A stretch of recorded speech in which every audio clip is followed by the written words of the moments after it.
Olá pessoal, tudo bem? Se preparando para o Enem? Se preparando para entrar na faculdade, para esse ano conseguir chegar lá? Eu sou o professor Demétrios de Filosofia e Sociologia, aqui do Aula Livre, e estou aqui hoje para dar uma dica de filosofia para vocês.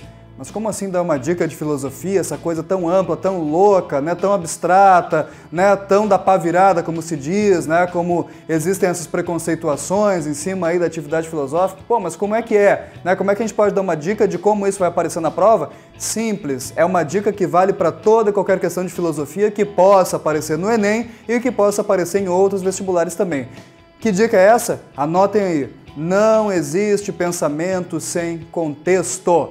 Como é que eu vou saber o que Platão falou? Como é que eu vou saber o que Sócrates disse? Como é que eu vou saber o que os iluministas falaram? Como é que eu vou saber o que se fez no Renascimento? Nossa, é muito autor, é muito conceito, é muito pensamento, eu não vou decorar tudo isso. Caramba, gente, não precisa decorar. Quando eu falo que não tem pensamento sem contexto, que ele não existe, é porque a gente tem que fazer toda uma articulação também lá com a disciplina de História. Dizendo isso, eu estou afirmando que o pensador, o filósofo, por mais maluco que ele pareça, ele é um ser social, ele é um agente social, ele vive num certo tempo e ele vive num certo espaço. Se não existe o pensamento sem contexto, é porque o pensamento dele não foi assim, ó, acordei iluminado, né, por qualquer coisa que seja e resolvi escrever contra o capitalismo, eu resolvi escrever contra qualquer coisa ou a favor de qualquer outra coisa. Não foi assim. O pensamento de um autor que vive numa época sempre será o quê? Uma resposta a um problema, a um desafio que aquela época coloca.